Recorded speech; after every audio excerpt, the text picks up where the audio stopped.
भारत के राफेल लड़ाकू जेट किसी भी वक्त पाकिस्तान में घुसकर आतंकी हाफिज सईद जैसे आतंकियों का सफाया कर सकते हैं।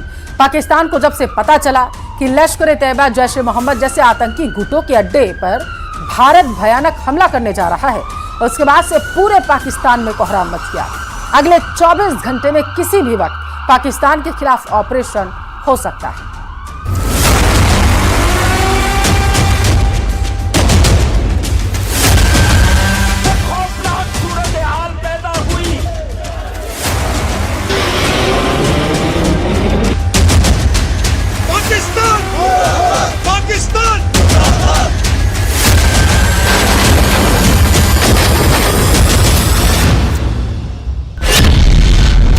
बंकर में छिपा हाफिज सईद, अमेरिका ने कहा मार दो। 22 अप्रैल को पहलगाम में हुआ पाकिस्तानी आतंकियों का हमला पाकिस्तान के लिए कोड़ में खाज की तरह साबित हो रहा है। भारत के इरादों को भांपते हुए अब अमेरिका के उपराष्ट्रपति जेडी वेंस ने खुलेआम एक इंटरव्यू में कहा कि भारत चुन चुन कर उन आतंकियों और उनके आकाओं को मारे जिन्होंने पहलगाम में 27 लोगों का नरसंहार किया। अमेरिका ने यहां तक कह दिया कि अगर भारत पाकिस्तान में घुसकर आतंकियों और उनके अड्डों का सफाया करता है तो पाकिस्तान को चाहिए कि वो भारत का साथ दे। ये हैरान करने वाले डेवलपमेंट पाकिस्तान की सरकार और पाकिस्तानी सेना के लिए नासूर साबित हो रहे हैं। अब खबर तो यहां तक आ रही है कि लश्कर-ए-तैयबा का चीफ हाफिज सईद अब पाकिस्तानी सेना और पाकिस्तान की खुफिया एजेंसी ISI ने सेना के इलाके में इसे छिपा दिया है ताकि वो किसी तरह की सर्जिकल स्ट्राइक में मारा ना जाए। हम आपको यही दिखाने जा रहे हैं कि अब ये पूरी तरह से साफ हो चुका है कि भारत आतंकियों से बदला लेने जा रहा है, फिर चाहे वो POK में हो या LOC में या फिर पाकिस्तान के अंदर कहीं भी छुप कर बैठे हों।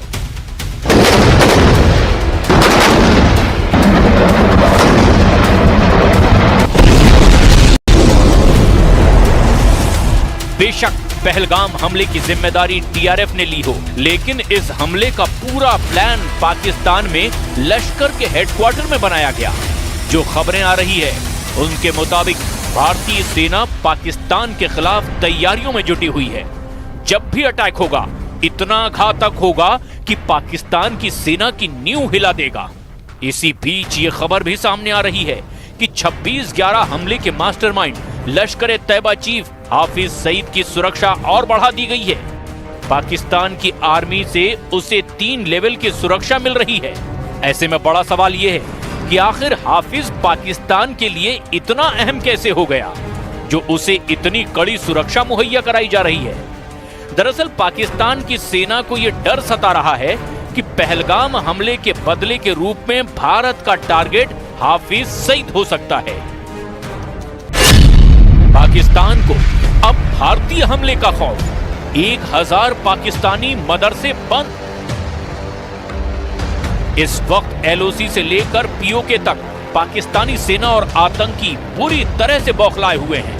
हालात ये हैं कि पाकिस्तानी सेना की 10वीं कोर LOC पर सैकड़ों टैंक लेकर पहुंच चुकी है, जबकि पाकिस्तान के जैश-ए-मोहम्मद और लश्कर-ए-तैयबा जैसे आतंकी संगठनों ने अपने अड्डों को पूरी तरह से खाली कर दिया है। जो जानकारी मिल रही है उसके मुताबिक पाकिस्तान में 1000 मदरसे बंद हो चुके हैं।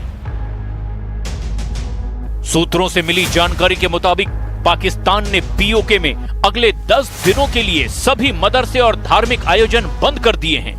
POK में मौजूद 1000 पाकिस्तानी मदरसों को बंद कर दिया गया है। पाकिस्तानी अधिकारी खुद मानकर चल रहे हैं कि भारतीय सेना यहां पर हमला कर सकती है। न्यूज एजेंसी रॉयटर्स के मुताबिक पाकिस्तानी अधिकारी हाफिज नाजिर अहमद ने माना है कि मदरसों को अस्थायी रूप से बंद कर दिया गया है। हाफिज सईद अक्सर पाकिस्तान में खुलेआम भीड़ के बीच अपने काफिले के साथ निकलता था।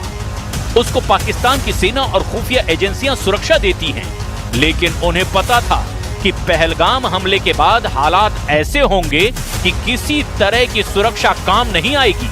लिहाजा हाफिज सईद को अब आर्मी अफसरों की कॉलोनी में छिपा दिया गया है। हाफिज सईद को पाक आर्मी ने 3 बुलेट प्रूफ गाड़ियां दी हैं। हाफिज सईद की गाड़ी का ड्राइवर भी पाक आर्मी का रिटायर एसएसजी पैरा कमांडो है। हाफिज का ड्राइवर शॉटगन और AK-47 और किटी पिस्तौल से पूरी तरह लैस है। लश्कर के ट्रेंड आतंकी कोड वर्ड में हाफिज सईद को तायाजी कहते हैं। वो ये न समझ ले कि हमारे 27 नागरिकों का जान लेकर ये लड़ाई जीते हो। मैं सभी आतंक फैलाने वालों को कहना चाहता हूं कि लड़ाई का अंत नहीं है, एक मकाम है। हर व्यक्ति को चुन चुन कर जवाब भी मिलेगा, जवाब भी लिया जाएगा। इधर दूसरी तरफ पाकिस्तानी सेना की पोस्ट ने नियंत्रण रेखा यानी कि लाइन ऑफ कंट्रोल के उस पार कुपवाड़ा, बारामूला, पुंछ, नौशेरा और जम्मू और कश्मीर केंद्र शासित प्रदेश के अखनूर क्षेत्रों के सामने बिना किसी उकसावे के छोटे हथियारों से लगातार 9 दिन से फायरिंग कर रहे हैं, जिसका जवाब भी भारतीय सेना दे रही है।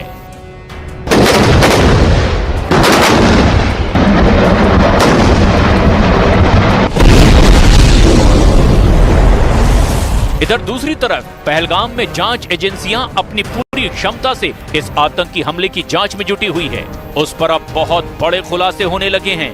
दावा तो यहां तक किया जा रहा है कि TRF के इन आतंकियों के पास चीन से बने सैटेलाइट फोन थे, जिसकी मदद से न सिर्फ आतंकियों ने टूरिस्ट को मारा, बल्कि नरसंहार करने के बाद इसी सैटेलाइट की मदद से घाटियों में गुम भी हो गए।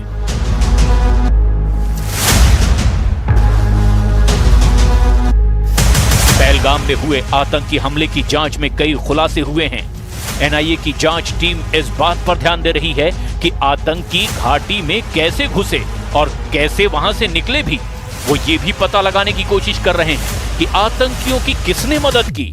NIA सूत्रों के मुताबिक आतंकी पहलगाम में हमला करने के लिए ड्रोन से हमले की रणनीति बना रहे थे, लेकिन वहां पर बड़ी संख्या में स्थानीय लोगों की मौजूदगी थी और इसी वजह से ड्रोन से हमला करने की रणनीति को टाल दिया गया और फिर सैटेलाइट फोन का आतंकी लगातार इस्तेमाल करते रहे।